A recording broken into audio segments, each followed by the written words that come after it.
Okay guys, तो कल हम लोग पढ़ रहे थे किरचॉफ लॉ। क्या पढ़ रहे थे? किरचॉफ लॉ पढ़ रहे थे।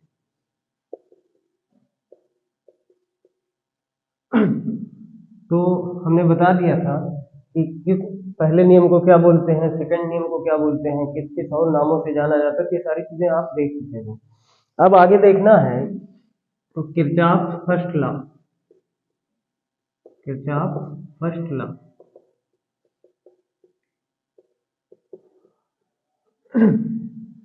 तो किरचॉफ ने बताया। तो इस नियम को पढ़ने से पहले थोड़ी चीजें और जान लीजिए क्या क्या होता है। जैसे ब्रांच क्या होती है, नोड क्या होता है, जंक्शन क्या होता है, ये चीजें जानना जरूरी है। ठीक है। बाईलेटरल सर्किट क्या होती है,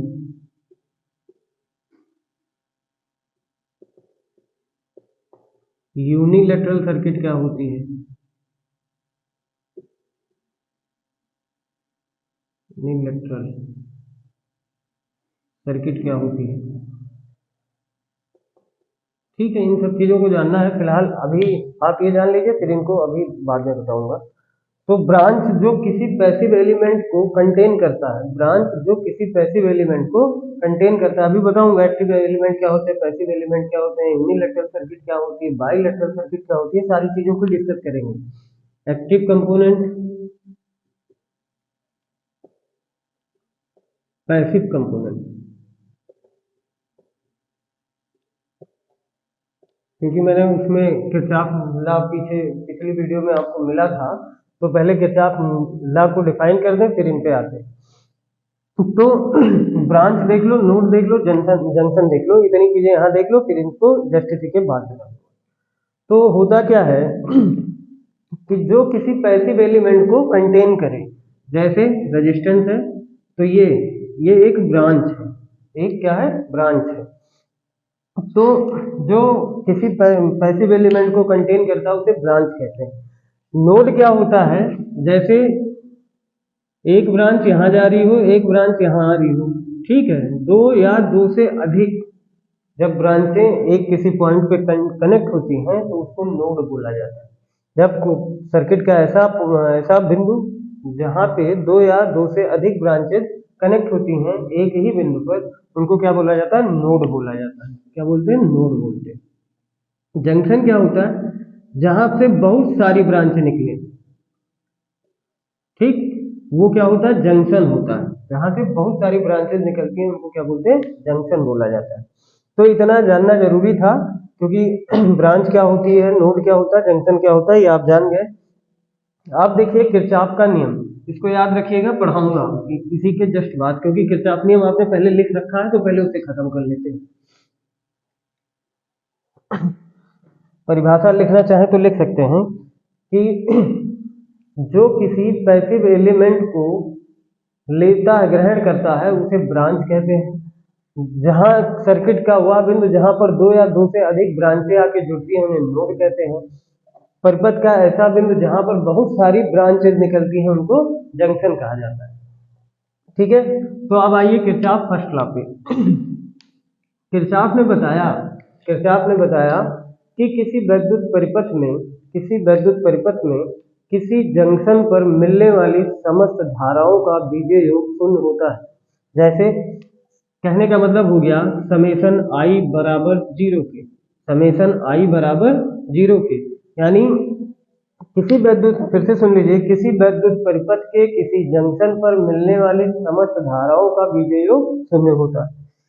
तो ये था नियम। अब देखिए इस नियम को अप्लाई करने के लिए, मान लीजिए कोई जंक्शन है, ये कोई जंक्शन है आपका,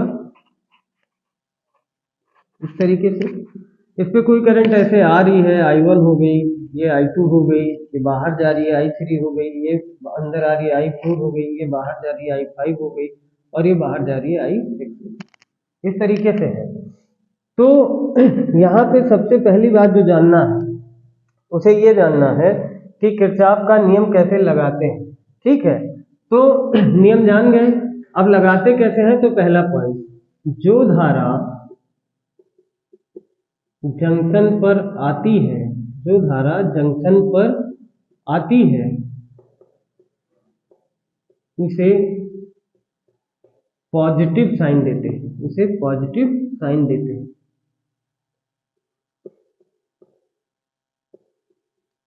नंबर 2, जो धारा जंक्शन से दूर जाती है, जंक्शन से दूर जाती है, उसे नेगेटिव साइन देते हैं। ये है नियम, ठीक है। अब देखिए, तो जो धारा आ रही है, लगाइए, I1 को कौन सा साइन दे, प्लस, I2 को कौन सा साइन दे, प्लस, I3 जा रही है तो कौन सा साइन दे, माइनस, I4 आ रही है तो कौन सा साइन दे, प्लस, I5 जा रही है तो माइनस, I6 जा रही है तो माइनस, बराबर 0। यही तो नियम आपने कहा कि किसी जंक्शन पर मिलने वाली समस्त धाराओं का बीजीय योग शून्य होता है। बीजीय योग का मतलब होता है कि किसी राशि को यदि उनके चिन्ह परिपाटी के अनुसार जोड़ा जाए तो उसे बीजीय योग कहा जाता है। तो ये कहानी हो गई। तो I1, अब जो पॉजिटिव है उनको रोक लीजिए, I1 plus I2 plus I4 बराबर I3 plus I5 plus I6। यहाँ से देख करके आपको क्या लगा कि किसी जंक्शन पर आने वाली धारा का योग बराबर होता है जाने वाली धारा के योग के। अब धारा आ रही है इसका मतलब आवेश आ रहा है, धारा जा रही है इसका मतलब आवेश जा रहा है। तो इसीलिए जितना आवेश आ रहा है उतना ही जा रहा है, कहीं नुकसान नहीं हो रहा है। इसीलिए क्या बोलते हैं, इसे आवेश संरक्षण का नियम कहा जाता है। क्या कहते हैं, आवेश संरक्षण का नियम कहा जाता है। तो किरचॉफ के पहले नियम को मैं पहले लिखा चुका हूं। किरचॉफ के पहले नियम को क्या कहते हैं, आवेश संरक्षण का नियम कहा जाता है। नोट कर लीजिए, फिर आगे चले।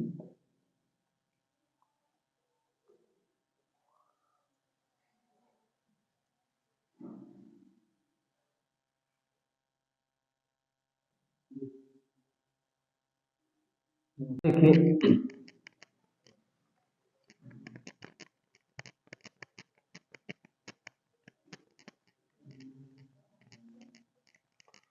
खुद न्यूमेरिकल देखते हैं। देखिए, मान लीजिए कोई जंक्शन है इस तरीके से, तो यहाँ पे 3 एम्पियर की करंट आ रही है, 4 एम्पियर की करंट आ रही है, 5 एम्पियर की करंट आ रही है, ये यहाँ 6 एम्पियर की बाहर जा रही है, फिर 10 एम्पियर की अंदर आ रही है, फिर ये 12 एम्पियर की बाहर जा रही है। एक कोई और है जो करंट आ रही है और पूछ रहा है कि आई की वैल्यू निकालिए। क्या कह रहा है, आई की वैल्यू निकालिए, find the value of I, find the value of I. कैसे करेंगे, नियम सब कुछ अभी पढ़ के आए हो आप, सीधा सीधा लगाना है, कुछ करना नहीं है। देखिए, 3 आ रही है तो प्लस हो गई, 4 आ रही है तो प्लस हो गई, 5 आ रही है तो प्लस हो गई, 6 बाहर जा रही है तो माइनस हो गई, आई 10 आ रही है तो प्लस हो गई, फिर आई आ रही है तो प्लस हो गई, और फिर 12 एम्पियर बाहर जा रही है तो माइनस हो गया, बराबर क्या, 0। तो जो पॉजिटिव है जोड़िए, 3 4 7 5 12, 12 से इस 12 को खत्म कर दीजिए, ठीक है। यहाँ से क्या मिलेगा, अब यहाँ मिलेगा 4 प्लस आई बराबर 0, तो आई बराबर क्या हो जाएगा, -4 एम्पियर। यही आंसर होगी। आपके यहाँ इस पे क्वेश्चन आते हैं TG2 में, कायदे से आते हैं, एक आध ना एक क्वेश्चन आपको मिलता रहेगा इस तरीके से। एक ये हो गया, समझ आ गया ना सबको। अब आगे देखिए,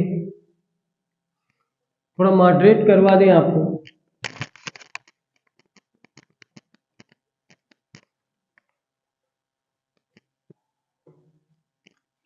जैसे मान लीजिए ये कोई जंक्शन था इस तरीके से, मान लो 3 एम्पियर, 5 एम्पियर, 6 एम्पियर, यहाँ से 12 एम्पियर, यहाँ से मान लीजिए 8 एम्पियर की करंट है ये, ठीक है। अब क्या होगा, एक दूसरा जंक्शन यहाँ मिल गया हमको इस तरीके से, 3 एम्पियर, 5 एम्पियर, 4 एम्पियर, 10 एम्पियर, और ये आई आ रही है, आई जा रही है, मान लो इस तरीके का आपको क्वेश्चन मिला है। तो देखो बच्चा, ध्यान से हमारी बात को सुनिए, या और बन सकते हैं, और बड़े भी बनाए जा सकते हैं, तो कोई दिक्कत है नहीं। हमको जिस जंक्शन पर, याद रखिए मेरी बात ध्यान से सुनिए, जिस जंक्शन पे करंट निकाले हैं हम उसी जंक्शन का एनालिसिस करेंगे, बाकी किसी जंक्शन चाहे जितने जंक्शन लगे हों उनसे कोई मतलब नहीं है।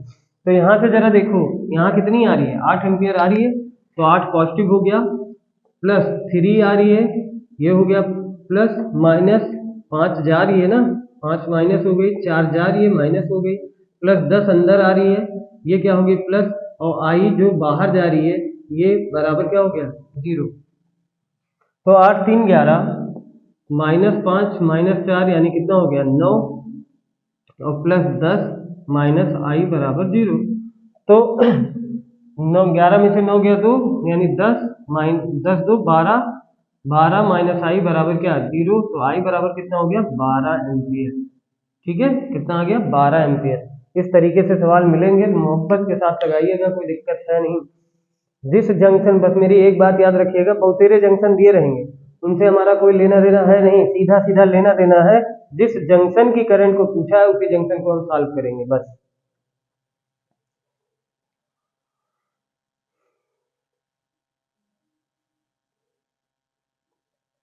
नोट हो गया, चलें।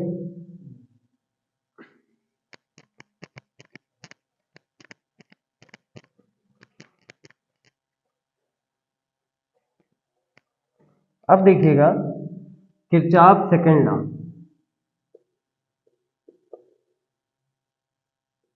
किरचॉफ सेकंड लॉ,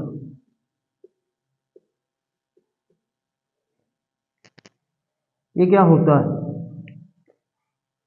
तो किरचॉफ सेकंड लॉ, ध्यान से सुनिए, सिंपल में परिभाषा आपको सिखाता हूं, आपको याद हो जाएगा एक ही बार में।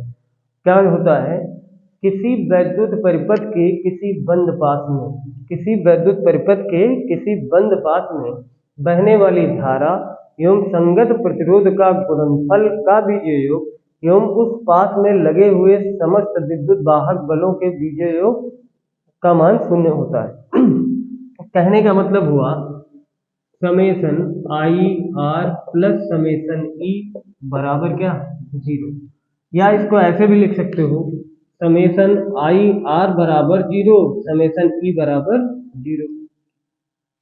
ठीक है, जैसा भी आपको अच्छा लगे उस तरीके से लिखिएगा, कोई दिक्कत नहीं है। अब इस नियम को समझिए कि कह क्या रहा हूं मैं। किसी वैद्युत परिपथ के किसी बंद पाथ में, मान लीजिए ये कोई सर्किट है, इधर इस तरीके से कोई रेजिस्टेंस लगा, यहाँ पे बैटरी लगी, फिर एक रेजिस्टेंस लगा, एक बैटरी लगी, फिर यहाँ पे एक रेजिस्टेंस लगा, बैटरी लगी, इस तरीके से, फिर यहाँ भी कोई रेजिस्टेंस लगा है, यहाँ बैटरी लगी है, आगे सर्किट है, इधर भी सर्किट हो सकता है, इधर भी सर्किट हो सकता है। मैंने एक लूप उठाया, मैंने एक लूप उठाया, सिर्फ ये बंद लूप है, जैसे ए बी सी और डी। अब देखिए loop A B C D A में मैंने आपको नियम बताया कि किसी वैद्युत परिपथ के किसी बंद पाथ में, किसी वैद्युत परिपथ के किसी बंद पाथ में बहने वाली धारा मान लो यहाँ पे I1 बह रही है, यहाँ पे I2 बह रही है, यहाँ पे I3 फ्लो हो रही है, यहाँ पे I4 फ्लो हो रही है। ये R1 रेजिस्टेंस है, ये R2 है, ये R3 है और ये R4 है। ये E1 बैटरी है, ये E2 बैटरी है, ये E3 बैटरी है और ये E4 बैटरी है। तो मैंने कहा कि किसी वैद्युत परिपथ के किसी बंद पाथ में बहने वाली धारा एवं संगत प्रतिरोध के गुणनफल का बीजीय योग यानी I इंटू आर प्लस उस पास में लगे हुए समस्त विद्युत वाहक बल का बीजीय योग 0 होता है। ठीक है, इतनी बातें समझ में आई। ठीक, अब देखिए नियम को लगाएंगे कैसे, इतना नोट करिए।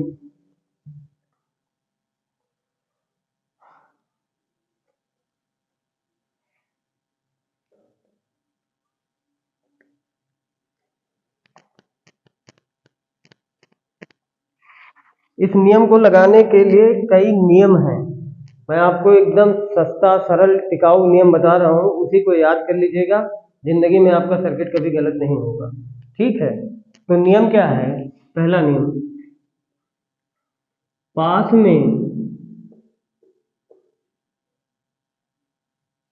में धारा की दिशा में चलते समय धारा एवं प्रतिरोध के गुणनफल को, धारा एवं संगत लिख लो, संगत प्रतिरोध के गुणनफल को निगेटिव साइन दिया जाता है। ध्यान से सुनिएगा बच्चा, दिया जाता है। नंबर 2, इसके विपरीत, यानी या जान लो धारा के विपरीत, धारा के विपरीत चलते समय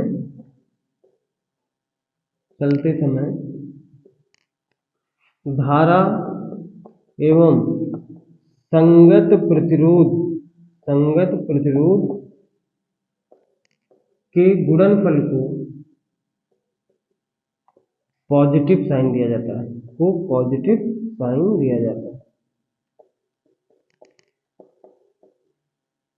ठीक है। तीसरा नियम जानिए। तीसरा नियम क्या है कि परिपथ में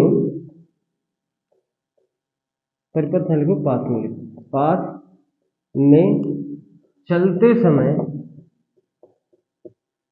लिख लो कायदे से, कंठस्थ कर लीजिए एकदम, जिंदगी में कभी करके आपका नियम गलत नहीं होगा। पाथ में चलते समय यदि बैटरी का या विद्युत वाहक बल का बैटरी का पॉजिटिव टर्मिनल पहले आता है, तो उसे निगेटिव साइन दिया जाता है। यदि नियम नंबर 4 है, यदि इसका उल्टा, यदि निगेटिव टर्मिनल पहले आता है तो उसे पॉजिटिव साइन दिया जाता है। इतना नोट करिएगा, मेरी बात को ध्यान से सुनिए। मैंने आपसे कहा कि यदि पास में आप चल रहे हैं, तो अगर हम चल रहे हैं ए से बी, यानी धारा की दिशा में चल रहे हैं, तो धारा एवं संगत प्रतिरोध के गुणनफल को हम निगेटिव साइन देंगे। ठीक है, क्या साइन देंगे? निगेटिव साइन देंगे। अगर हम धारा के विपरीत चल रहे हैं तो उसी रेजिस्टेंस और धारा का जो गुणनफल होगा उसको पॉजिटिव साइन देंगे। फिर मैंने कहा तीसरे नियम में, यदि चलते समय बैटरी का पॉजिटिव टर्मिनल पहले आता है तो उसे माइनस साइन देंगे, और अगर माइनस टर्मिनल पहले आता है तो उसको पॉजिटिव साइन देंगे। यही 4 नियम है, यही रामबाण है, पूरा किरचॉफ का नियम सॉल्व करिए धड़ाधड़, कोई दिक्कत नहीं है, नोट कर लीजिए। फिर उसके बाद मैं अप्लाई करवा देता हूँ। देखिए, मिटा दें। बच्चा साथ साथ में जो लिखा करूँ उसको लिखते रहिए, नहीं वीडियो अनायास बहुत बड़ा हो जाता है।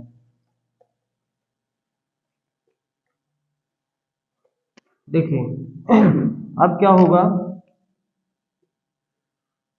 मान लीजिए हम ले रहे हैं loop A B C D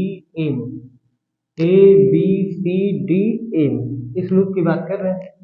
चल कैसे रहे, मान लीजिए ऐसे चल रहे जैसे एरो लगी, तो पहले हमें चलना कहाँ है? ए से बी चलना है ना, तो ए से बी चल रहे, धारा भी क्या चल रही है? ए से बी चल रही है, तो धारा की दिशा में चल रहे हैं, तो धारा की दिशा में चल रहे हैं तो क्या I इंटू आर का गुणनफल क्या होगा? Negative I1 R1। कौन सा टर्मिनल पहले मिला? पॉजिटिव, ले लीजिए भैया निगेटिव साइन।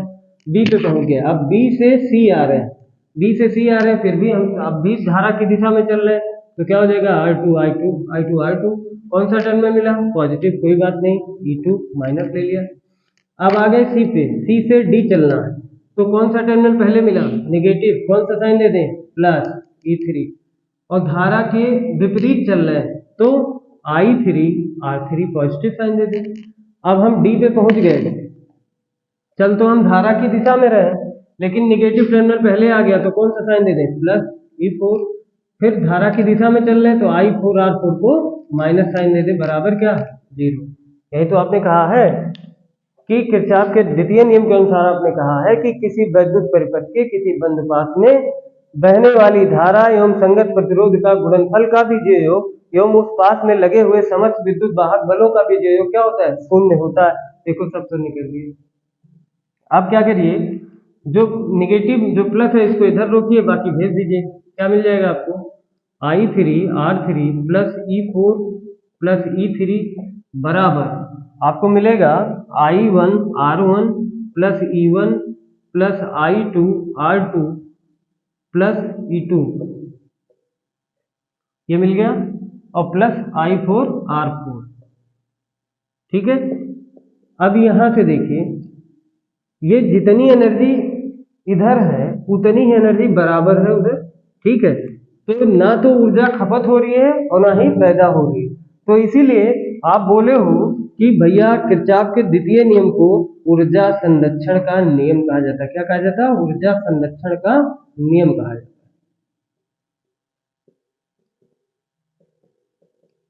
नोट कर लीजिए फटाफट।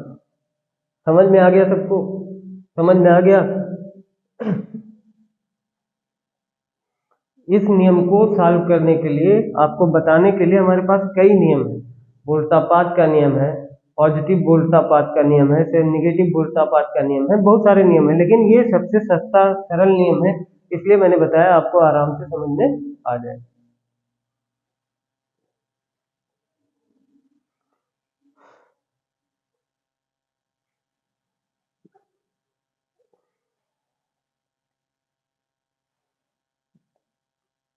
चले, ये हो गया किरचॉफ सेकंड लॉ। अब एक सवाल लगवा दूं आपको, फिर आगे चल लेते हैं।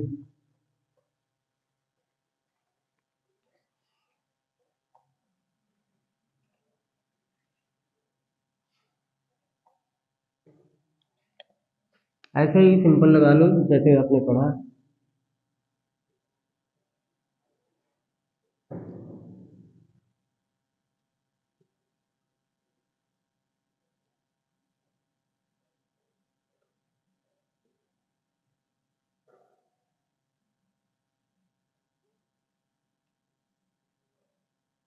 तो मान लीजिए 2 ओम है, इसमें 3 एम्पियर की धारा बह रही है और इधर 4 वोल्ट की बैटरी लगी है।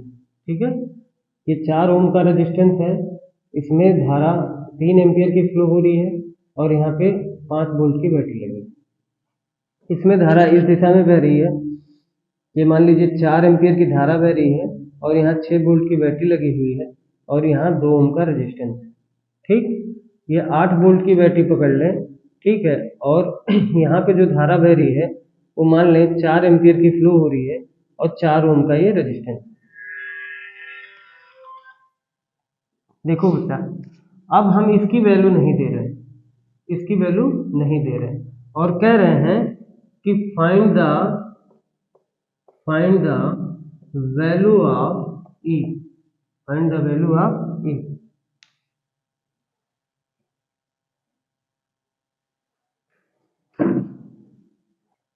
अब यहाँ पे आई की वैल्यू निकालनी है, तो कैसे निकालोगे, नियम लगाओ जो अभी अभी पढ़ा के आए, अब तक लगा के एकदम खत्म, फट से आंसर बोलो। चलिए, यहाँ ले लें ए, यहाँ ले लें बी, यहाँ ले लें सी, यहाँ ले लें डी। तो जब इस तरीके से आपने ले लिया, अब लूप बनाइए। लूप बनाएंगे तो क्या मिलेगा, लूप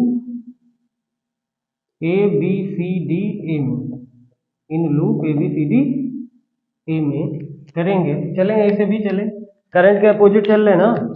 देखिए करंट आ रही है बी से ए, चल रहे हैं हम कहाँ, ए से बी, तो 3 × 2 पॉजिटिव साइन के साथ।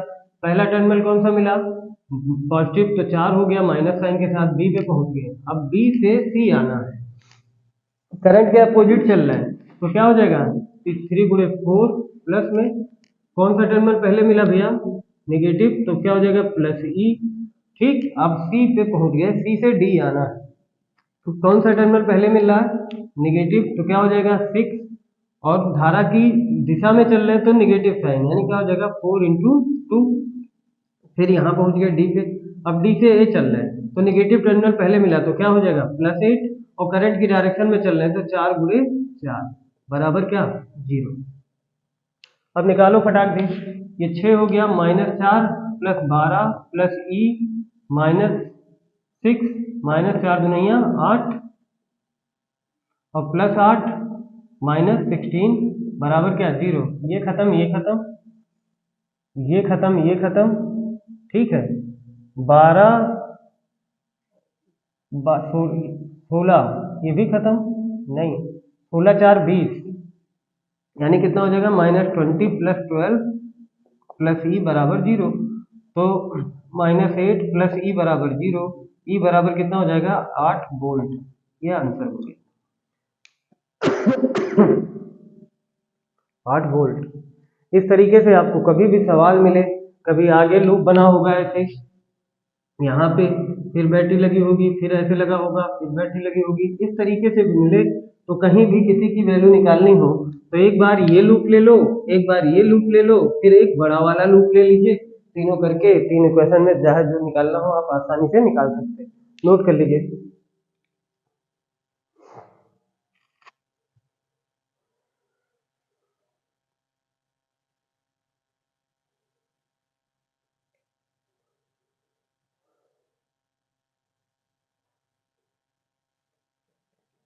चलते हैं।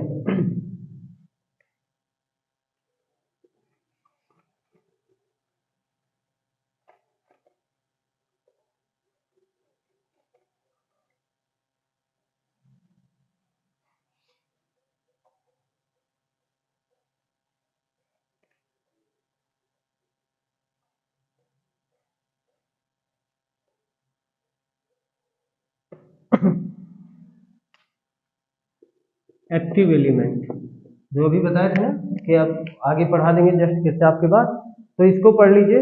Active element, passive element, unilateral circuit, bilateral circuit. उसके बाद में आपको हम पढ़ाएंगे बल्ब पे आधारित प्रश्न, कितने टाइप्स के क्वेश्चन बनते हैं बल्ब पे, वो सारे क्वेश्चन आपको पढ़ाएंगे। एक्टिव एलिमेंट होता क्या है, देखिए कई तरीके की परिभाषाएं होती हैं, जैसा आप समझ पाए वैसे समझिए, बताने में सब बता रहा हूँ।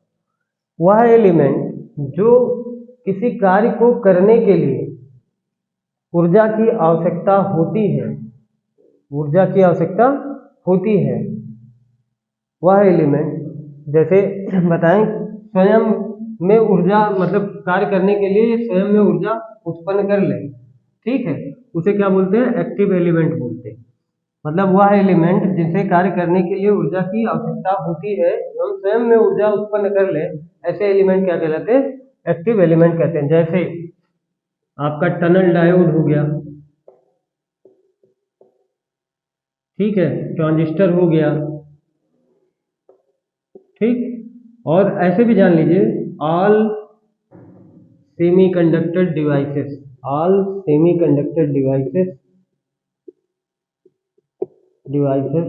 Are active element,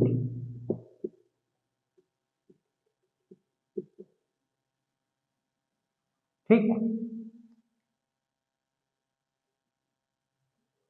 passive element, passive element जो ऊर्जा के बगैर कोई कार्य नहीं कर सकते, ठीक है, इन्हें अपने आप में ऊर्जा ये उत्पन्न नहीं कर सकते, वो एलिमेंट कहलाते हैं पैसिव एलिमेंट। जैसे रेजिस्टेंस, इंडक्टर, कैपेसिटर आदि, इंडक्टर कैपेसिटर आदि, ये सारे जो होते हैं वो पैसिव एलिमेंट होते हैं।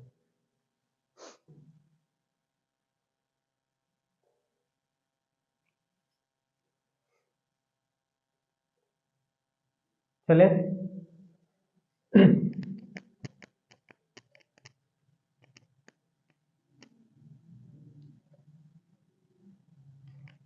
अब देखिएगा, एक होता है यूनिलैटरल सर्किट, यूनिलैटरल एलिमेंट भी होते हैं, यूनिलैटरल सर्किट।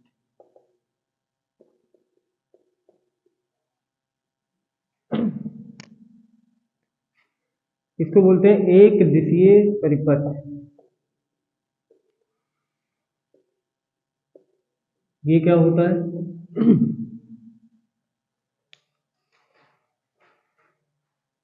ऐसा परिपथ जिसमें एक ही दिशा में करंट फ्लो करवाई जाती है, एक ही दिशा में करंट फ्लो करवाई जाती है। यदि उनमें दोनों दिशा से करंट फ्लो करवा दी जाए तो उनके कैरेक्टरिस्टिक्स बदल जाते हैं। ऐसा परिपथ जिसमें एक दिशा से दूसरी दिशा में अगर सर्किट फ्लो करवाई जाए तो उनकी कैरेक्टरिस्टिक्स बदल जाती हैं, उन्हें एक दिशीय परिपथ कहते हैं। उन्हें एक दिशीय परिपथ कहते हैं। कहने का मतलब ये हुआ कि एक ऐसा परिपथ होता है जिसमें केवल एक ही डायरेक्शन में आप करंट फ्लो करवा सकते हो और किसी डायरेक्शन में करंट फ्लो नहीं करवा सकते। ठीक है, ऐसा परिपथ जिसमें एक दिशा तथा दूसरी दिशा में करंट फ्लो करवाने पर उनके अभिलक्षण में परिवर्तन हो जाता है, वो एक दिशीय परिपथ कहलाते हैं। अर्थात इस परिपथ में एक ही दिशा में धारा प्रवाह किया जाता है।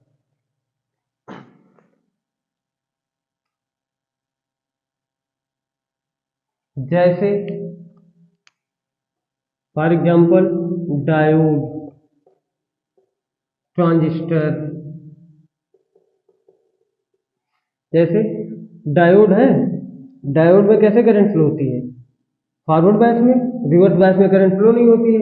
रिवर्स बायस में आप फ्लो करवाओगे तो फिर वहां ब्रेकडाउन करना पड़ेगा आपको। तो फॉरवर्ड बायस में मतलब आपकी करंट ऐसे चलेगी, एनोड टू कैथोड ही चलती है। आपकी करंट कैथोड टू एनोड में आप डायोड का यूज नहीं करते हो। अगर ऐसा करोगे तो इनकी कैरेक्टरिस्टिक्स क्या होगी? बदल जाएगी। ठीक है, तो इस तरीके के परिपथ को क्या बोलते हैं? यूनिलैटरल सर्किट बोला जाता है। अगली बात करें हो गया। दूसरा होता है बाइलेटरल सर्किट। बाइलेटरल सर्किट, देखिए क्या होता है ये। ऐसा परिपथ चाहे इसमें सेम एक डायरेक्शन में अथवा दूसरी डायरेक्शन में भी करंट फ्लो करवाइए, लेकिन इनकी कैरेक्टरिस्टिक्स पे कोई प्रभाव नहीं पड़ता है, उसे क्या बोलते हैं? बाइलेटरल सर्किट बोला जाता है। ऐसा परिपथ जिसमें एक दिशा या दोनों दिशा से धारा प्रवाहित की जाए तो उनके कैरेक्टरिस्टिक्स पे कोई प्रभाव नहीं पड़ता है, उन्हें बाइलेटरल सर्किट कहा जाता है।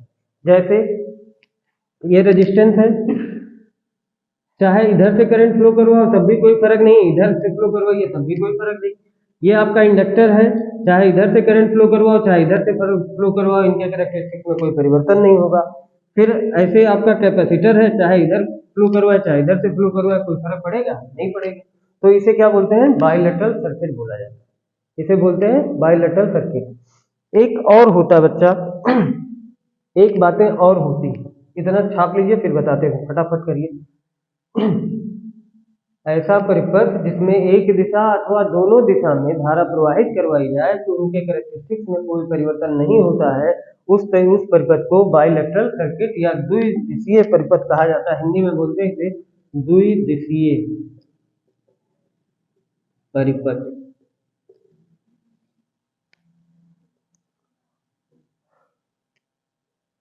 आगे चलें।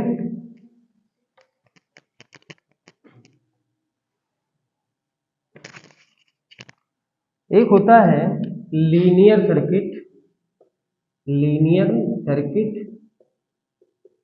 और दूसरा होता है नॉन लीनियर सर्किट।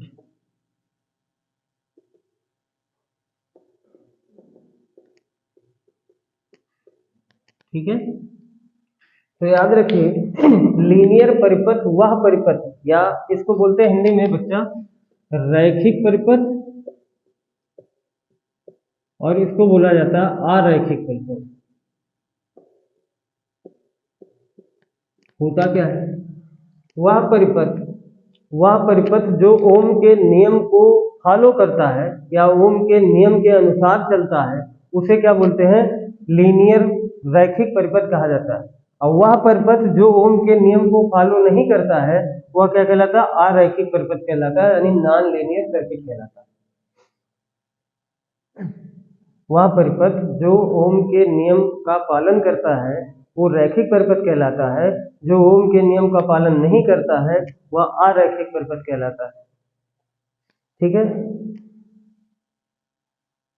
तो डीसी पर्पस में बच्चों आप क्या क्या पढ़ लिए, कॉम्बिनेशन ऑफ रेजिस्टेंस पढ़ा, उनकी सबकी प्रॉपर्टी पढ़ा, आपने किरचॉफ नियम पढ़ा, किरचॉफ के दोनों नियम पढ़े, उन पे सवाल भी किए आप। फिर उसके बाद में नोड पढ़ा, ब्रांच पढ़ी और जंक्शन पढ़ा, एक्टिव एलिमेंट पढ़ा, पैसिव एलिमेंट पढ़ा, नॉन लीनियर पढ़ा, लीनियर पढ़ा।